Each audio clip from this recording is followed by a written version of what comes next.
Të dashur teleshikues, ju përshëndes. Po fillojmë lajmet në televizionin 4+. Partia Socialiste ka propozuar ashpërsim të kodit rrugor, masa të reja për shoferët e rinj dhe drejtuesit në gjendje të dehur. Partia Socialiste ka propozuar një paketë të gjerë amendamentesh për ndryshimet në kodin rrugor të Republikës së Shqipërisë, duke synuar rritjen e sigurisë në rrugë dhe uljen e numrit të aksidenteve. Projekt amendamentet janë depozituar në kuvend dhe parashikojnë masa më të forta ndëshkuese për një sër shkeljesh që konsiderohen me risk të lartë për jetën e qytetarëve. Një nga ndryshimet kryesore lidhet me drejtimin e automjetit pa leje drejtimi. Sipas propozimit, çdo person që kape duke drejtuar mjetin pa patent do të humbas të drejtën për të pajisur me leje drejtimi për një periudhë 1 vjeçare. Për të miturit, masa është dhe më e ashpër, pasi afati shtyhet me 2 vite nga momenti kur atyre u lind e drejta ligjore për të marrë patentën. Paketa sjell rregulla të reja edhe për shoferët e rinj, ata që janë pajisur me patent të kategorisë B gjatë 24 muajve të fundit. Për këtë kategori propozohet tolerancë zero ndaj alkoolit në gjak, kufizime të shpejtësisë, si dhe ndalimi i qarkullimit gjatë natës nga ora 24 deri në 6, në rast se nuk shoqërohen nga një drejtues me eksperiencë.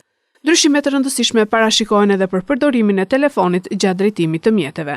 Amendamentet zgjerojnë kategorinë e mjeteve ku ndalohet përdorimi i celularit, duke përfshirë jo vetëm automjetet, por edhe bicikletat, monopatinat elektrike dhe motomjetet deri në 50 cc. Synimi është shmangja e shpërqendrimit të drejtuesve dhe ulja e aksidenteve të shkaktuara nga mungesa e vëmendjes. Një nga pikat më të forta të paketës lidhet me drejtimin e mjetit në gjendje të dehur. Sipas draftit, drejtuesit që kapen përsëritës duke drejtuar automjetin me nivel alkooli mbi 0.5 gram për litër në gjak, do të përballen me heqje të përhershme të patentës. Autorët e amendamenteve argumentojnë se masa synon të largojë nga rruga drejtuesit që konsiderohen rrezik i vazhdueshëm për sigurinë publike. Projekt ligji parashikon gjithashtu rritje të gjobave për shkelje të tjera të rënda në qarkullim, përfshir manovrat agresive, ndryshimet e shpeshta të korsive pas sinjalizim dhe sjelljet e rrezikshme në zonat urbane. Sipas socialistëve, këto fenomene janë ndërshkaqet kryesore të aksidenteve në vend. Amendamentet pritet të diskutohen në komisionet parlamentare përkatëse përpara se të kalojnë në votim në seancën plenare. Nëse miratohen, ndryshimet do të sjellin një regjim më të ashpër penalizimesh në qarkullimin rrugor, me fokus te parandalimi dhe përgjegjshmëria e drejtuesve të mjeteve. Në Pallatin e Sportit në Fier ka nisur kampionati kombëtar i boksit për grup mosha 12-14 vjeç, ku marrin pjesë 15 ekipe dhe 89 sportistë nga e gjithë Shqipëria. Në Pallatin e Sportit në Fier ka nisur kampionati kombëtar i boksit për grup mosha 12 deri në 14 vjeç, aktivitet që do të mbledh për 3 ditë me radhë 15 ekipe nga e gjithë Shqipëria dhe rreth 89 boksier, mes tyre dhe vajza. Në këtë kampionat marrin pjesë ekipet e Apollonisë së Fierit, Flamurtarit të Vlorës, Partizanit Tiranës, Studentit, Tomorit të Beratit, Durrësit, Pogradecit, Kukësit, Vllaznisë, Pukës, Patosit dhe Peshkopisë. Ndeshjet zhvillohen sipas grup moshave dhe kategorive të peshës, ndërsa në fund fituesi do të vlerësohen me medalje dhe certifikata. Sipas të deleguarit të Federatës Shqiptare të Boksit, Baftiar Abazaj, ky kampionat shënon nisjen e aktiviteteve kombëtare për moshat e reja dhe synon promovimin e talenteve të rinj në sportin e boksit. Federata e Boksit Shqipërisë është vetëm federatë që nuk ka si sportist huaj, përveç me sportistët brenda, dhe i ka prur Shqipërisë për vitin 2025 i ka prur 26 medalje, që nga nën kampion të botës, apo në kampion e Evropë, apo në tretë Evropë, vlera është shumë e madhe. Duke marrë që sa më shumë fëmijë të merren me sport, do kemi më pak obezitet, do kemi më pak aksidente të rrugës. Dhe në këto grup, sidomos sportin e boksit, apo në sportin e kickboksit, janë sporte që fëmijët i duan.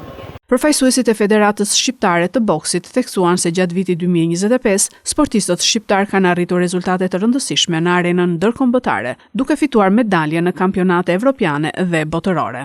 Një nga sukseset më të fundit ishte renditja me medalje boksieres Esmeralda Novruzaj në kampionatin evropian për moshat U20. Rikthimi i aktiviteteve kombëtare në Fier është bërë i mundur edhe fal përmirësimit të kushteve në Pallatin e Sportit dhe bashkëpunimit me klubet sportive dhe Bashkinë Fier. Aktualisht në qytet ushtrojnë aktivitetin e tyre disa palestra boksi dhe kickboksi, ndërsa interesi i fëmijëve për këto sporte po rritet vazhdimisht. Kryetari i Partisë Demokratike Berisha në tryezën e Departamentit të Ekonomisë dhe Financës pensionistët të nëpërkamburit tha se pensionistët po jetojnë në varfëri, rritja e çmimeve ka rënduar jetën e tyre. Kryetari i Partisë Demokratike Sali Berisha deklaroi se pensionistët në Shqipëri po përballen me varfëri dhe vështirësi të mëdha ekonomike, duke akuzuar qeverinë për mungesë mbështetjeje ndaj të moshuarve. Në tryezën e Departamentit të Ekonomisë dhe Financës, pensionistët të nëpërkamburit, Berisha tha se rreth 490.000 pensionistë marrin pension të pjesshëm dhe se rritja e pensioneve nuk ka ndjekur rritjen e çmimeve të ushqimeve dhe ilaçeve. Ai shtoi se inflacioni real për produktet bazë është shumë më i lartë se ai zyrtar i raportuar nga qeveria. Duhet kemi parasysh një gjë që rreth 490.000 pensionistë marrin pensione të pjesshme. Nuk marrin pensionin minimal të plot, por marrin pension të pjesshëm. Çka do të thotë thërrime, dhe po të kemi parasysh çmimet e tregut,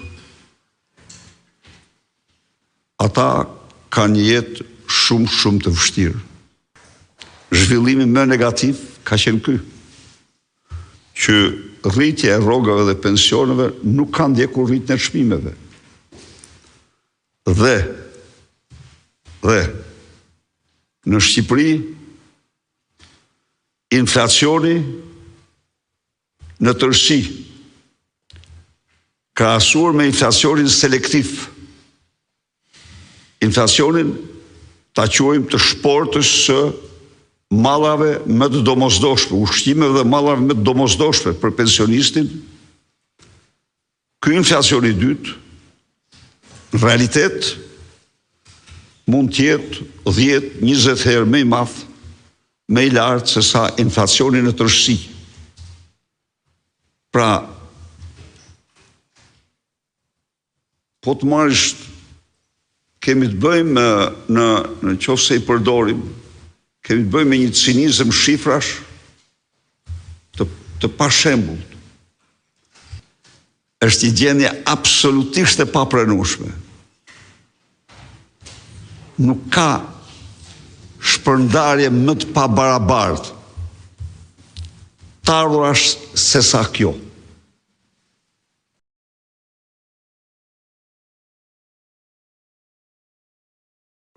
Kryeministri i Kosovës Kurti kërkoi statusin kandidat për Kosovën në Bashkimin Evropian.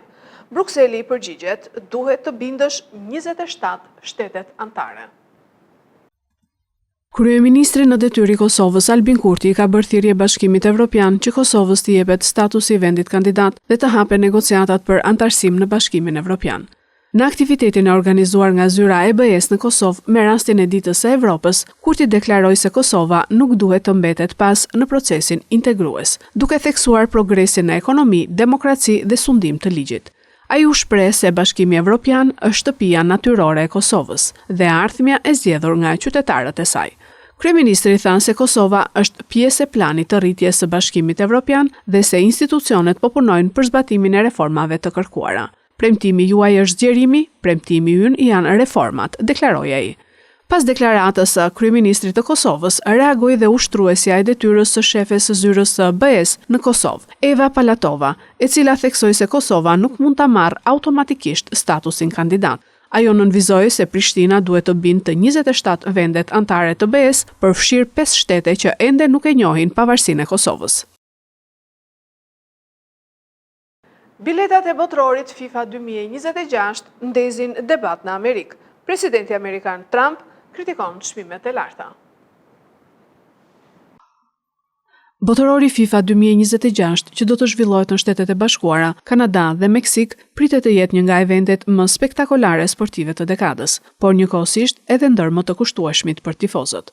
Çmimet e larta të biletave kanë hapur debat të fortë në SBA, sidomos pas publikimit të shifrave për ndeshjen debutuese të kombëtares amerikane. Sipas mediave amerikane, një bilet për takimin mes Amerikës dhe Paraguajit, që do të luhet më 12 qershor në stadiumin SoFi në Los Angeles, ka arritur deri në $1.000. Shifra ka shkaktuar reagime të shumta në opinionin publik, ndërsa çështja ka tërhequr vëmendjen edhe të presidentit amerikan Donald Trump. Në një bisedë telefonike për New York Post, Trump deklaroi se nuk kishte dieni për çmimet kaq të larta të biletave, duke u shprehur i surprizuar nga situata. Do të më pëlqente ta shihja ndeshje në stadium, por nuk do të paguaja këtë shumë për ta ndjekur, tha presidenti. Trump ngriti shqetësimin se çmimet aktuale po e bëjnë pothuajse të pamundur praninë në stadium të qytetarëve të zakonshëm amerikan, veçanërisht të asaj që ai e cilësoi si klasa punëtore. Sipas tij, shumë nga njerëzit që e kanë mbështetur politikisht nuk do të kenë mundësi ekonomike të ndjekin nga afër ndeshjet e botërorit. Presidenti amerikan shtoi se ende nuk ka marrë një raport zyrtar mbi mënyrën e vendosjes së çmimeve, por theksoi se do të interesohet për këtë çështje. Do të doja që njerëzit që më besuan dhe më votuan të kishin mundësi të ishin në stadium, por me këto shifra duket e pamundur, u shpreh ai. Megjithatë, Trump e konsideroi botërorin FIFA 2026 si një event të jashtëzakonshëm për Amerikën, duke nënvizuar se ndikimi ekonomik dhe sportiv i turneut ka nisur të ndihet prej kohësh. Organizatorët presin milionat tifoz nga e gjithë bota, ndërsa interesi i lartë për biletat duket se po ndikon drejt për drejt në rritjen e çmimeve. Këto ishin lajmet tona për sot. Lajmet i gjeni edhe në internet në website-in 4plusmedia.tv. Bashkë mirupafshim.